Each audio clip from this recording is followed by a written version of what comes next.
In this video, I'm going to share with you how to use your brain's tendency to want to complete tasks, or what we call completion bias, to help you write for your business, to help you get tasks done, particularly when it comes to writing and marketing.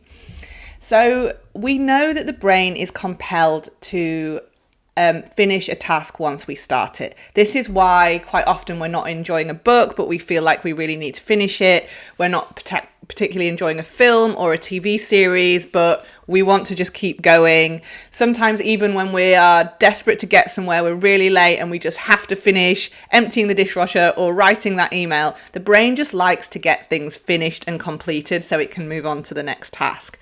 So the way we can use this in our writing to our advantage in our business is to template out what we're going to write. So quite often if I'm writing, always, if I'm writing a website or a sales page or a piece of long form content, maybe a blog, if we set out the sections first, particularly if you set out the end section, you will then feel more compelled to finish it. This plays on your brain's completion bias. You can also use it for smaller things such as social media posts or emails.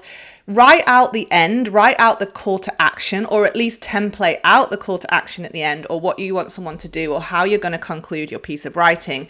So that then as you're writing the rest of it, you feel compelled to finish the task and actually finish what you're going to write. So you can use that all over your life. You can use it all over your business, but it works really, really well, particularly well when you're writing. If you template out the sections, if you make sure you've kind of got that end already on your page, rather than just starting at the beginning and writing down a blank page or typing down a blank page, always have something at the end, or have your sections split out so that then you can use your brain's completion bias to want to finish that task.